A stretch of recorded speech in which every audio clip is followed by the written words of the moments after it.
दोस्तों आज की इस वीडियो में हम बात करेंगे कि आप किस तरीके से बैंक ऑफ बड़ौदा में अपना एक zero balance saving account open कर सकते हैं। अगर आप इस अकाउंट को ओपन करेंगे तो इंस्टेंटली ऑनलाइन ही अकाउंट ओपन हो जाएगा। साथ ही में अकाउंट ओपन करने के बाद आपको आपके अकाउंट की डिटेल्स जैसे कि account number, IFSC code instantly provide कर दिए जाते हैं, जिसकी मदद से आप ऑनलाइन ट्रांजेक्शन स्टार्ट कर पाएंगे, जैसे कि गूगल पे, फोन पे, पेटीएम और plus internet banking, mobile banking, WhatsApp banking use कर सकते हैं। साथ ही में एनईएफटी, आरटीजीएस और आईएमपीएस जैसी फैसिलिटीज भी आप यूज कर पाएंगे। अकाउंट ओपन करने के बाद मोबाइल बैंकिंग एप्लीकेशन में आप लॉग इन करके वहां से भी फंड ट्रांसफर करना स्टार्ट कर सकते हैं और अपने अकाउंट को मैनेज कर सकते हैं। इसके अलावा मोबाइल बैंकिंग एप्लीकेशन में आपका free of cost virtual debit card आपको देखने के लिए मिल जाएगा, जिसकी मदद से आप ट्रांजैक्शन कर पाएंगे। और वहीं अगर आप कैश विड्रॉल करना चाहते हैं तो आपको बिल्कुल free of cost platinum debit card provide किया जाता है, जो कि आपका एटीएम कार्ड रहेगा, जिसकी मदद से आप कैश विड्रॉल कर सकते हैं। और अकाउंट ओपन होने के बाद 5 से 7 वर्किंग डेज में आपके कम्युनिकेशन एड्रेस पर भी आपको डिलीवर करके दे दिया जाएगा। चेकबुक और पासबुक की फैसिलिटी भी आपको इस अकाउंट में देखने के लिए मिल जाती है। प्लस वीडियो कॉल के माध्यम से आप अपने केवाईसी कंप्लीट करके इस अकाउंट को ओपन कर सकते हैं। किस तरीके से अकाउंट को ओपन करना है, चलिए फटाफट से हमारा आज का वीडियो स्टार्ट करते हैं और जान लेते हैं। अब बीओबी बैंक में अपना सेविंग अकाउंट ओपन करने का लिंक आपको वीडियो के डिस्क्रिप्शन में मिल जाएगा। जैसे आप लिंक पर क्लिक करेंगे आप बीओबी बैंक की ऑफिशियल वेबसाइट पर ओपन हो जाएंगे। आपको क्या करना है, आपको थोड़ा सा पेज को स्क्रॉल डाउन करना है। सबसे पहले आप देख सकते हैं यहाँ पर आपको BOB master stroke light saving bank account देखने के लिए मिल जाएगा। इसके अलावा आप दोबारा पेज को स्क्रॉल डाउन करेंगे तो यहाँ पर आपको वुमेन्स के लिए भी सेविंग अकाउंट प्रोवाइड किए जाते हैं। साथ ही में यहाँ पर आप थोड़ा सा पेज को स्क्रॉल डाउन करिएगा, इसको देखिए, यहाँ पर आपको जो अकाउंट मिलता है बीओबी लाइट सेविंग्स अकाउंट, ये सेविंग अकाउंट आप बिल्कुल जीरो बैलेंस अकाउंट की तरह ओपन कर सकते हैं। पर आप देख सकते हैं कोई भी मिनिमम बैलेंस चार्ज नहीं लगता है, life time free zero balance account है। प्लस आपको इस सेविंग अकाउंट में फ्री रुपए प्लैटिनम डेबिट कार्ड भी प्रोवाइड किया जाता है। आज की इस वीडियो में हम इसी सेविंग अकाउंट को ओपन करेंगे तो यहाँ पर आपको अप्लाई नाउ का ऑप्शन मिलेगा, इस पर आपको क्लिक कर लेना है। अप्लाई नाउ पर आप जैसे क्लिक करेंगे आपके सामने इस तरीके का इंटरफेस आएगा। यहाँ पर आपसे पूछा जाता है कि आप किस तरीके का सेविंग अकाउंट ओपन करना चाहते हैं। आप सिंगल नेम अकाउंट ओपन करना चाहते हैं, ज्वाइंट अकाउंट ओपन करना चाहते हैं, माइनर सेविंग अकाउंट ओपन करना चाहते हैं।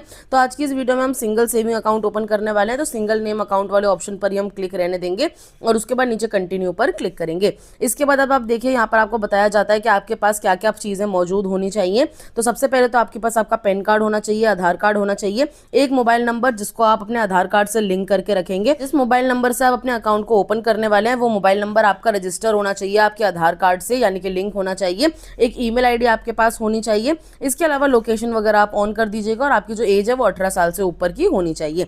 अब आपको क्या करना है, सिंपली नीचे येस वाले ऑप्शन पर क्लिक कर लेना है। कुछ सेकंड्स का आप वेट करेंगे, यहाँ पर ये पेज लोडिंग लेता है, आपको इस पेज को रिफ्रेश नहीं करना है। इसके बाद अब आप देखिए यहाँ पर आपसे लैंग्वेज सेलेक्ट करने के लिए बोला जाएगा, तो आप यहाँ पर हिंदी या इंग्लिश अपने अकॉर्डिंग सेलेक्ट कर सकते हैं। मैंने यहाँ पर इंग्लिश सेलेक्ट कर लिया है। उसके बाद हम नीचे प्रोसीड पर क्लिक करेंगे। इसके बाद अब आप देखिए यहाँ पर आपको इस तरीके का इंटरफेस देखने के लिए मिल जाएगा। सबसे पहले आपको क्या करना है, यहाँ पर आपको अपना मोबाइल नंबर एंटर करना है जो आपके आधार कार्ड से लिंक होना चाहिए। जैसे आप यहाँ पे मोबाइल नंबर एंटर करेंगे आपके आधार कार्ड से लिंक मोबाइल नंबर पर एक ओटीपी कोड भेजा जाएगा, वो ओटीपी आप यहाँ पर फिल करेंगे। उसके बाद यहाँ पर आपको अपनी एक ईमेल आईडी एंटर करनी है। ईमेल आईडी आप वही एंटर करिएगा जो आप रेगुलर बेसिस पे यूज करते हैं। और जैसे आप अपनी ईमेल आईडी यहाँ पर एंटर कर देंगे आप देखेंगे आपकी ईमेल आईडी पर एक वेरीफाई लिंक भेजा जाएगा। तो आपको क्या करना है, आपको इस पेज को ऐसे ही रहने देना है और अपनी आपको मेल आईडी ओपन करनी है। जो भी ईमेल आईडी आपने प्रोवाइड करी थी उस ईमेल आईडी पर आपको इस तरीके का एसएमएस देखने के लिए मिल जाएगा, मैसेज देखने के लिए मिलेगा और यहाँ पर आपको एक लिंक मिल जाएगा। तो जैसे आप इस लिंक पर क्लिक करेंगे, इस लिंक पर क्लिक करने के बाद आपका जो ईमेल वेरिफिकेशन है वो सक्सेसफुली कंप्लीट कर लिया जाएगा। लिंक पर आपको क्लिक करना है, आप दोबारा से इसी पेज पर वापस आ जाएंगे और इस पेज पर वापस आने के बाद अब यहाँ पर आपको कुछ टिक बॉक्स पे टिक करना है। जैसे कि सबसे पहले आपसे बोला जाता है कि आप माइनर नहीं है, यानी कि आपकी जो एज है वो 18 साल से ऊपर की है, तो आपको इस टिक बॉक्स पे टिक करना है। आप इंडिया में ही रहते हैं तो आप इस टिक बॉक्स पे टिक कर देंगे। आप पॉलिटिकली एक्सपोज्ड पर्सन तो नहीं है, यानी कि पॉलिटिक्स से आपका कोई लेन देन तो नहीं है, आपको इस पर भी टिक कर देना है। आप पहले से एग्जिस्टिंग कस्टमर नहीं है, यानी कि बीओबी में नहीं आपका पहले से कोई सेविंग अकाउंट है, करंट अकाउंट कुछ भी नहीं है, तो आपको इस टिक बॉक्स पर भी टिक कर देना है। आपके हाथ पैर सब कुछ सही सलामत है या फिर नहीं, तो अगर आप बिल्कुल ठीक है, आपको कोई प्रॉब्लम नहीं है, तो आप इस टिक बॉक्स पे भी टिक कर देंगे। इसके बाद नीचे आप देखिए फटका डिक्लेरेशन आपको देखने के लिए मिल जाएंगे। यहाँ पर आपसे पूछा जाता है कि आप इंडिया में ही टैक्स पे करते हैं, तो आपको इस वाले टिक बॉक्स पे भी टिक करना है। उसके बाद यहाँ पर आप एक टर्म एंड कंडीशन देखने के लिए मिल जाएंगी। यहाँ पर आप देखिए आपको फटका डिक्लेरेशन फॉर्म देखने के लिए मिलेगा। इस ब्लू वाले फॉर्म पर आपको क्लिक करना है। आपके सामने इस तरीके का एक फॉर्म खुल जाएगा, एक्सेप्ट पर आप क्लिक करेंगे। सेम इसी तरीके से आपको यहाँ जनरल टर्म्स एंड कंडीशंस देखने के लिए मिलेंगी। यहाँ पर इस पर भी आपको टिक करना है, पेज को स्क्रॉल डाउन करना है और एक्सेप्ट पर क्लिक करना है। सेम यहाँ पर आपको CKYC का ऑप्शन मिलेगा, इस पर आप क्लिक करेंगे और उसके बाद एक्सेप्ट पर क्लिक कर लेंगे। ये सारी डिटेल्स फिल करने के बाद आपको सिंपली नीचे नेक्स्ट वाले ऑप्शन पर क्लिक कर लेना है। अब आगे बढ़ने के बाद यहाँ पर आपसे पूछा जाता है कि आपके पास आपका CKYC नंबर है, तो आपके पास आपका CKYC नंबर अभी नहीं होगा, तो हम यहाँ नो वाले ऑप्शन को सेलेक्ट करेंगे। जैसे हमने यहाँ पे नो वाले ऑप्शन को सेलेक्ट किया है, यहाँ पर हमें अपना एक डॉक्यूमेंट सेलेक्ट करने के लिए बोला जाएगा, इस पर आपको क्लिक करना है। यहाँ पर आपको डॉक्यूमेंट्स में 2 ऑप्शन देखने के लिए मिल जाते हैं, पैन कार्ड या फिर आधार कार्ड नंबर। तो आप पैन कार्ड या आधार कार्ड नंबर कोई भी ऑप्शन सेलेक्ट कर सकते हैं। जैसे कि मैंने यहाँ पर पैन कार्ड सेलेक्ट कर लिया है। अब पैन कार्ड का नंबर हम यहाँ पर एंटर करेंगे और उसके बाद नीचे सर्च वाले ऑप्शन पर क्लिक करेंगे। उसके बाद आपके सामने एक टिक बॉक्स देखने के लिए आपको मिल जाएगा, कंसेंट बॉक्स, तो आपको यहाँ टिक बॉक्स पे टिक करना है। और उसके बाद आप देखेंगे आपके रजिस्टर्ड मोबाइल नंबर पर जो आपके पैन कार्ड और आधार कार्ड से लिंक होता है उस पर एक OTP कोड भेजा जाएगा, तो वो OTP आपको यहाँ पर फिल कर लेना है। OTP फिल करने के बाद आप पेज को स्क्रॉल डाउन करेंगे तो यहाँ पर आपको अपने आधार कार्ड का नंबर देखने के लिए मिल जाएगा। यहाँ पर आपको आधार का ऑप्शन मिलता है, इसे आप ऐसे ही रहने दीजिएगा। यहाँ पर आपकी जो लैंग्वेज है वो ऑलरेडी सिलेक्टेड होती है। उसके बाद नीचे आपको दोनों टिक बॉक्स पर टिक करना है और उसके बाद नीचे नेक्स्ट वाले ऑप्शन पर आप क्लिक करेंगे। उसके बाद दोबारा से आपके आधार कार्ड से लिंक मोबाइल नंबर पर एक OTP कोड भेजा जाएगा, तो वो OTP आप यहाँ पर फिल करिएगा और OTP फिल करने के बाद नीचे आप नेक्स्ट पर क्लिक करेंगे। जैसे आप नेक्स्ट पेज पर आएंगे आप देखिए यहाँ पर आपको ऑलरेडी आपकी काफ़ी सारी डिटेल्स देखने के लिए मिल जाएंगी। यहाँ पर आपको क्या फिल करना है, सबसे पहले तो अपना डेट ऑफ बर्थ आप यहाँ पर एंटर करेंगे। जो भी आपका डेट ऑफ बर्थ आपके पैन कार्ड आधार कार्ड पर मौजूद हो वो आप यहाँ पर एंटर कर लीजिएगा और उसके बाद पेज को स्क्रॉल डाउन करके आप नीचे नेक्स्ट पर क्लिक कर लेंगे।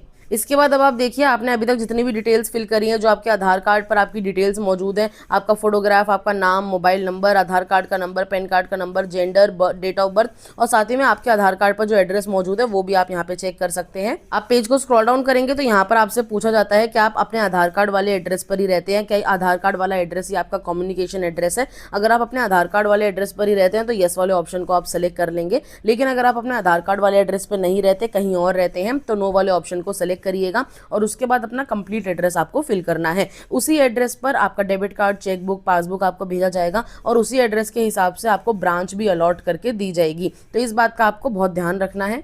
अगर आप नो वाले ऑप्शन को सेलेक्ट करते हैं तो यहाँ पर आपसे आपके कम्युनिकेशन एड्रेस के बारे में पूछा जाएगा, तो एड्रेस लाइन 1, 2, 3 में अपना कंप्लीट एड्रेस फिल करके नीचे पिन कोड, सिटी और स्टेट आप एंटर कर लीजिएगा। मैं अपने आधार कार्ड वाले एड्रेस के साथ ही जाऊंगी, तो मैंने यहाँ पर येस वाले ऑप्शन को सेलेक्ट कर लिया है। इसके बाद अब यहाँ पे नीचे आपको अपनी ब्रांच सेलेक्ट करने के लिए बोला जाएगा, तो सेलेक्ट ब्रांच वाले ऑप्शन पर आपको क्लिक करना है। इस पर क्लिक करके आप अपनी सिटी एंटर करिएगा। आपके एड्रेस में जो भी नियरेस्ट ब्रांच होगी वो आपको यहाँ पर देखने के लिए मिल जाएगी। साथ ही में ब्रांच का एड्रेस आपको यहाँ नीचे देखने के लिए मिल जाएगा। आप चाहें तो कहीं पर इसे नोट करके रख सकते हैं। नीचे आप देखिए आपको अपना अकाउंट टाइप देखने के लिए मिल जाएगा, BOB लाइट सेविंग अकाउंट, इसे आप ऐसे ही रहने देंगे और उसके बाद नीचे आप प्रोसीड वाले ऑप्शन पर क्लिक कर लेंगे।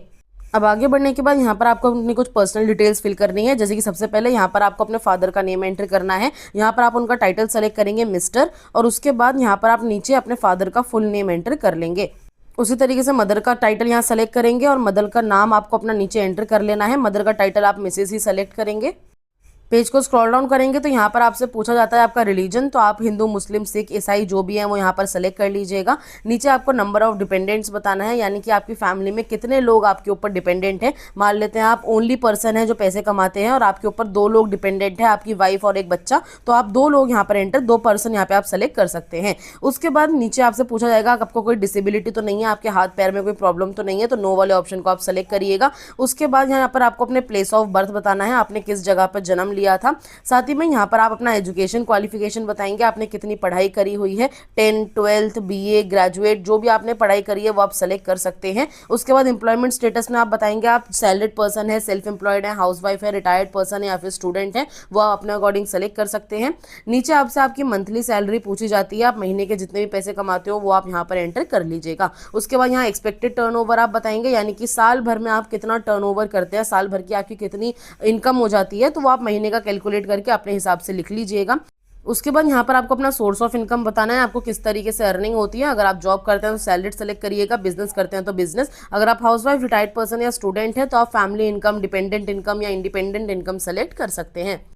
अब आगे बढ़ने के बाद यहाँ पर आपको अपने ऑफिस का एड्रेस एंटर करना है। तो एड्रेस लाइन 1 और 2 में अपना कंप्लीट एड्रेस आप फिल करिएगा। साथ ही में पिन कोड यहाँ पर एंटर करिए, सिटी, स्टेट, कंट्री यहाँ पे सेलेक्ट करिए। कैटेगरी में आपको बताना है आप किस तरीके के फील्ड में काम करते हैं, तो वो आप सेलेक्ट कर सकते हैं। नीचे आपको ऑक्यूपेशन का भी ऑप्शन मिल जाएगा। यहाँ ऑक्यूपेशन में आपको सेलेक्ट करना है कि आप जो भी काम करते हैं, अगर आप जॉब करते हैं तो सैलरी सेलेक्ट कर लीजिए, बिजनेस करते हैं तो बिजनेस सेलेक्ट कर लीजिए। उसके बाद नीचे आपसे आपका मैरिटल स्टेटस पूछा जाएगा, आप सिंगल है, मैरिड है, डिवोर्स्ड है, विडो है, वो आप सेलेक्ट कर लीजिएगा। पेज को स्क्रॉल डाउन आप जैसे ही करेंगे यहाँ पर आपसे आपके नॉमिनी के बारे में पूछा जाता है। नॉमिनी वो होता है अगर आपके साथ कोई दुर्घटना हो जाती है तो बैंक जाकर के नॉमिनी बचा हुआ फंड विड्रॉल कर सकता है आपके बैंक अकाउंट से। अगर आप नॉमिनी ऐड करना चाहते हैं तो यहाँ येस वाले ऑप्शन पर आप क्लिक करेंगे। साथ ही में उनका आप डिटेल फिल करेंगे। सबसे पहले रिलेशनशिप बताएंगे, वो आपके husband, mother, father, brother, sister, wife कोई भी हो सकते हैं। रिलेशनशिप बताने के बाद यहाँ उनका टाइटल सेलेक्ट करेंगे, वो मिस है, मिस्टर है या मिसेज है। साथ ही में अपने नॉमिनी का फर्स्ट नेम यहाँ एंटर करेंगे, कोई मिडल नेम है तो मिडल नेम डालेंगे, अदरवाइज खाली छोड़ देंगे। नीचे उनका लास्ट नेम यानी कि सरनेम एंटर करेंगे। साथ ही में नॉमिनी का डेट ऑफ बर्थ आपको नीचे एंटर कर लेना है। उसके बाद पेज को स्क्रॉल डाउन करेंगे तो यहाँ नॉमिनी का एड्रेस आपसे पूछा जाएगा। अगर नॉमिनी आप ही के एड्रेस पर रहता है तो यहाँ सेम एज एप्लीकेंट एड्रेस वाले ऑप्शन पर आप क्लिक कर सकते हैं। अदरवाइज आप अपना उनका एड्रेस यहाँ फिल करेंगे। एड्रेस लाइन 1, 2 में pin code, city, state enter करेंगे। अगर आप नॉमिनी ऐड नहीं करना चाहते तो सिंपली नो वाले ऑप्शन पर आपको क्लिक कर लेना है और नो पर क्लिक करने के बाद नीचे आप सिंपली प्रोसीड वाले ऑप्शन पर क्लिक कर लेंगे। अब आगे आपसे पूछा जाता है कि आप एडिशनल सर्विसेज में क्या क्या लेना चाहते हैं। जैसे कि अगर आपको इंटरनेट बैंकिंग यूज़ करनी है तो आप इस टिक बॉक्स पे टिक कर लीजिएगा। अगर आपको यूपीआई चाहिए, देखिए यूपीआई यहाँ पे ऑलरेडी सेलेक्टेड होता है। उसके बाद अगर आपको चेकबुक चाहिए तो आप इस टिक बॉक्स पे टिक कर सकते हैं। एसएमएस अलर्ट चाहिए तो आप इस टिक बॉक्स पे टिक कर लीजिएगा। एसएमएस अलर्ट वो होते हैं जो आपके जैसे आप ट्रांजैक्शन करेंगे तो ट्रांजैक्शन का मैसेज आपको आएगा। अब वो मैसेज आपको इंग्लिश में देखना है या हिंदी में देखना है, वो आप यहाँ पर सेलेक्ट कर सकते हैं। तो यहाँ पर आप एसएमएस अलर्ट की लैंग्वेज सेलेक्ट कर लीजिएगा, इंग्लिश या फिर हिंदी। उसके बाद यहाँ पर आपको डेबिट कार्ड का ऑप्शन मिल जाएगा। अगर आपको डेबिट कार्ड चाहिए जो आपको फ्री ऑफ कॉस्ट मिलता है तो वो भी आप यहाँ पे सेलेक्ट कर सकते हैं। डेबिट कार्ड सेलेक्ट करने के बाद आपके सामने टर्म्स एंड कंडीशंस खुल करके आ जाएंगी। यहाँ पर आपको terms and conditions blue line में देखने के लिए मिल जाएगा। आपको इस पर क्लिक करना है। आपके सामने एक पॉपअप खुल करके आएगा, उस पर क्लिक करके आप एक्सेप्ट पर क्लिक कर लीजिएगा और आपका ये टिक बॉक्स पे टिक ऑटोमेटिक ही हो जाएगा। उसके बाद आप पेज को स्क्रॉल डाउन करेंगे तो यहाँ पर आपको दो ऑप्शन मिलते हैं, एक क्रेडिट कार्ड का और दूसरा डीमार्ट का। इन दोनों को आप ऐसे रहने दीजिएगा, इन दोनों पे आप टिक मत करिएगा और नीचे नेक्स्ट पर आप क्लिक करेंगे। इसके बाद आपने अभी तक जितनी भी डिटेल्स फिल करी हैं उसका प्रीव्यू आपको यहाँ देखने के लिए मिल जाएगा। ये सारी डिटेल्स आप एक बार चेक कर लीजिएगा। उसके बाद आप पेज को स्क्रॉल डाउन करेंगे तो सारी डिटेल्स आपको यहाँ देखने के लिए मिल जाएंगी। अगर सारी डिटेल्स बिल्कुल सही हैं तो सिंपली आप नीचे सबमिट एप्लीकेशन पर क्लिक करेंगे। इसके बाद अब आप देख सकते हैं आपको कॉन्ग्रेचुलेशंस का पॉपअप देखने के लिए मिल जाएगा। साथ ही में आपका यूआरएन नंबर आप यहाँ पर देख सकते हैं, इसे कहीं पर लिख करके रख लीजिए। अब आपको अपनी केवाईसी कंप्लीट करनी है वीडियो कॉल की मदद से, तो यहाँ नीचे आपको कंप्लीट योर वीडियो केवाईसी का ऑप्शन मिलेगा, इस पर आप क्लिक करेंगे। उसके बाद यहाँ पर आपसे आपका यूआरएन नंबर पूछा जाएगा, तो यूआरएन नंबर आप यहाँ पर एंटर करिएगा और नीचे गेट ओटीपी वाले ऑप्शन पर आप क्लिक कर लेंगे।